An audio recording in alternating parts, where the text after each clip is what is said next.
शक्ल देखो इसकी एक बार, कितना मासूम। एक अलग सा लगाव है मेरे पापा को जानवरों से। उन्होंने उनके बचपन में हर जानवर पाल के छोड़ दिए और अब हमको कुछ नहीं पालने दे रहे। पर क्यों? क्योंकि वो मर जाते हैं। ये क्या रीजन हुआ?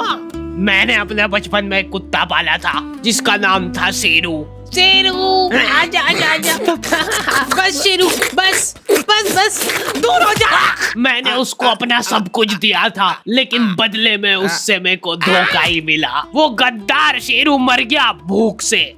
सिर्फ 10 दिन के लिए हम लोग कहीं घूमने गए थे और इसको खाना देना भूल गए थे। वो 10 दिन भी अपना पेट कंट्रोल में नहीं रख पाया। गद्दार कितना नाटक करेगा। मैंने उसको आके 10 दिन का खाना एक साथ खिलाया था, फिर भी वो गद्दार नहीं उठा। इसलिए नहीं पालना। अपने पड़ोसी ने भी तो पाला था, बेचारे रात भर नहीं सो पाते थे। अरे चुप हो जा रे सोंदे। अरे यार अब ये उठ गया। सो जा बेटा, कुछ नहीं हुआ। और उनका वो बच्चा रो रो के अलग घर भर देता है। पता नहीं क्यों, पर मेरे को कुत्ते और बच्चों में ज्यादा फर्क नहीं लगता है। लोग दोनों को ही सेम तरीके से ट्रीट करते हैं। कुछ कुछ कुछ कुछ। ओ कितना क्यूट है मेरा प्यारा बच्चा। खा जाऊं तेको। दोनों ही तुम्हारे घर में कहीं पे भी हक देते हैं, और वो भी जब तुम्हारा पैर पड़ रहा है तब पता चल रहा है। कुत्ते की साइज के जंगली चूहे घुस जाते हैं हमारे घर में, वो भी सपरिवार। रात रात भर वो चूहे। क्या चल रहा है यहाँ? हद से ज्यादा नुकसान करा था उन चूहों ने हमारा।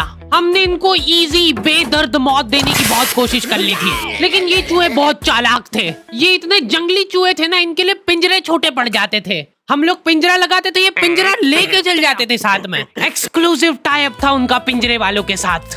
एक दिन पापा ने उसको रंगे हाथों पकड़ के घेर लिया। कौन है?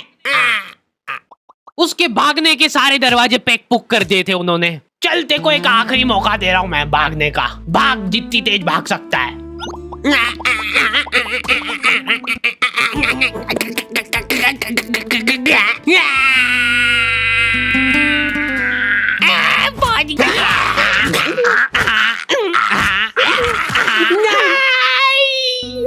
आंखें बंद कर लो बेटा। नहीं नहीं खोल सकते हो गया। अब मैं नहीं कर रहा हूँ।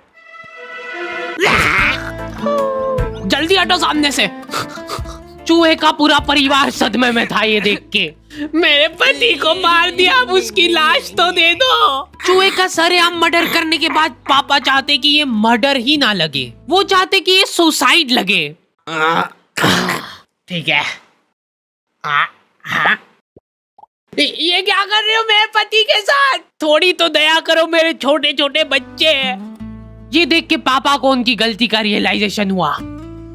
हाँ।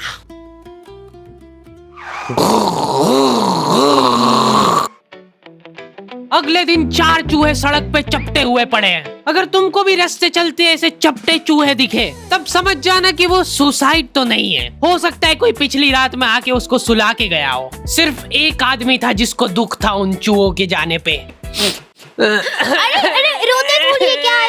चुप चुप चुप चुप चुप।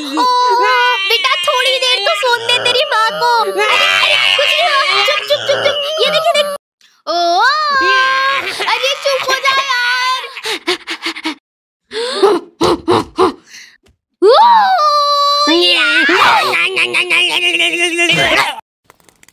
मेरे से तो नहीं समझा रहा ये। हटो। Bye bye bye. इनकी मम्मियाँ तक इनसे परेशान हो गई है, क्योंकि ये लोग रास्ते चलते कुछ भी आइटम उठा के मुंह में रख लेते हैं। मम। ओए क्या कहा? निकाल निकाल। पर मेरे को जानवरों से ज्यादा बच्चों से लगाव है, इसलिए मेरा सपना है कि एक आंगनवाड़ी खोलना है मेरे को। बहुत सारे लोग मेरे पास में शिकायत लेके आते हैं, बच्चे चुप नहीं हो रहे हमारे। हद से ज्यादा इजी है। चट मुंह बंद कर दो उनका। चुप हो जा, नहीं तो मार डालूंगा यहीं पे। ये हो गए चुप। चुप हो जा, चुप हो जा। आंगनवाड़ी एक ऐसी जगह है जहाँ पे बच्चों को कंसेंट के साथ टॉर्चर किया जाता है। बच्चे बेचारे जलील हो रहे हैं। एक थुल्ली के पैकेट के लिए। बच्चों के साथ क्या है कि थोड़ा रफ एंड टफ रहना चाहिए, नहीं तो क्या बचपन से ही कमजोरी आ जाएगी इनमें। उनका शरीर क्या है बड़े बड़े जाम हो जाता है, तो ऐसे अपनी 2 उंगली से ग्रिप बनाओ। शॉट तो था अरे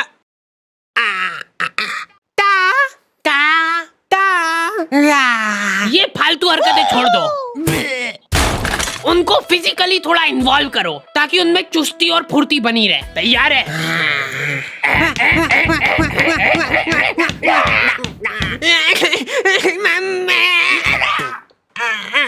गिर गया है तो गिरने दो उसको, पड़े रहने दो, इग्नोर करो उसको, क्योंकि उसकी तरफ देख लिया तो वो पक्का रोएगा।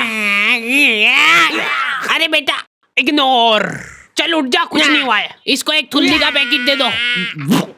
रुक इधर बता, थुल्ली बोल के बता पहले। चलो बाय बाय, पहले बोलना सीख के आओ, फिर मिलेगी थुल्ली। प्रॉफिट। अंकल जी, मैं ये पूछा था कि ये जो बच्चे हैं ये बेचते भी हो क्या आप? नहीं, हमने क्या है कि भाग के शादी कर ली है, अब हमको एक बच्चा चाहिए। हमारी मम्मी ने तो ये बताया था कि एक परी रहती है वो बच्चे बेचती है। वो तो मेरे को आपके यहाँ पे इतने बच्चे दिख गए तो मैंने सोचा कभी आपको पता हो। इनको ऐसा लगता है कि एक परी गली गली घूमती है बीमल के झोले में बच्चे लेके, ताजे बच्चे। हमको गोरा वाला चाहिए, गोरा वाला। खत्म हो गए गोरे वाले तो। लड़की चलेगी क्या? नहीं, लड़का ही चाहिए। ये नाबालिग निब्बा निब्बिया भाग के शादी तो कर लेते हैं, लेकिन इनकी कुछ प्लानिंग ही नहीं है आगे।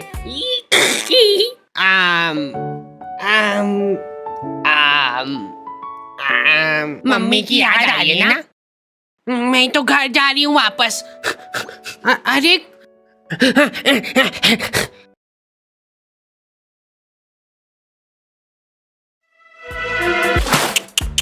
कम से कम अपने माँ बाप की तो सोचनी चाहिए इनको। ये लड़कियां तो क्या है कि इन टाइम पे पलट जाती है। देख लेना, आखिरी में फंसना तो लड़के को ही है। यही मेरे को किडनैप करके ले गया था जबरदस्ती। आधी रात में हमारे घर में घुस के मेरे को उठा के ले गया ये। ले जाओ इसको जल्दी मेरी आंखों के सामने से। चला जाते रहे, डूंगे पे फटके लगाते हैं। और 10 साल बाद जब वो जेल में से निकलेगा तब लाइनें लग जाएगी लड़कियों की उसके मुंह पे थूकने के लिए। मैं को थूकने दो यार, मैंने 10 साल बाहर खड़े होके थूक जमा करा मेरे मुंह में, रुको मैं करूंगी। वापस ले लो मेरे को अंदर। अरे यार, ये थूक का कैसा टेस्ट रहता है? तुम्हारा इन निब्बा निब्बियों की शादी से कुछ लेना देना नहीं है, फिर भी तुम्हारी मम्मी तुमको जलील कर रही है। अगर तुम्हारे दिमाग में 1% भी थॉट है भाग के शादी करने का, तो वो भस्म हो जाए उसी टाइम। मेरी मम्मी की हॉबी है ब्लैकमेल करना। मेरे को बचपन में कभी फोन नहीं दिलाया घर वालों ने, तो मम्मी के फोन से ही मेरे को काम चलाना पड़ता था। उस मोबाइल में 2 फोटो एक साथ खींच लेते थे तो वो घबरा जाता था। हद से ज्यादा हैंग होता था वो फोन। पर मैंने ये चीज अपनी सक्सेस के बीच में नहीं आन दी। मैंने रिस्क लेके फिर भी लड़कीबाजी करी। तुम्हारा फेवरेट कलर कौन सा है? मम्मी तुम्हारी मुस्कुराहट देख के पहचान लेंगे। टर्की। अभी देखो चैटें चल रही थी हमारी और मम्मी ने आके मेरे से फोन मांग लिया। 2 मिनट, बैक। ऐसे टाइम पे हैंग हो गया वो फोन। मेरे को तबीयत से कूटा था मम्मी ने। अब से अगर तूने मेरी बात नहीं मानी तो मैं तो तेरे पापा को बता दूंगी। ब्लैकमेल करने लग गई मम्मी मेरे को। ठीक से लगाया झाड़ू, कैसे लगाई है? गाड़ी की आवाज से पता चल जाता है कि ये पापा आ गए। मम्मी ने पापा के अंदर आने का भी इंतजार नहीं करा। उनका दिमाग उस वजह से खराब हो गया। 10-10 घंटे की नौकरी करके थक हार के घर पे आया हूँ मैं, और ये गेट पे ही चालू हो गई है। मेरे ऊपर निकला वो गुस्सा। फिर मैं पानी वानी लेके गया बढ़िया से, वो पी के रिलैक्स होके फिर कुटाई हुई थी मेरी। इतना कुटाने के बाद मेरे को सीख मिल गई थी, फिर मैं कभी नहीं पकड़ाया। सबसे बड़ी प्रॉब्लम वही थी ना कि फोन हैंग हो जाता है, तो मैं फोन का बैक कवर खोल के चैटे करने लगा। मेरा तो फेवरेट कलर ब्लू है। जैसे ही मम्मी आई फोन मांगने, हैंग हो गया वापस से। दे लो, बैटरी ही निकाल देता था मैं। खत्म, सबूत खत्म सारे। आंखों के सामने सबूत गायब कर देता था मैं। मम्मी कंफ्यूज हो गई कि ये क्या करा तूने अभी?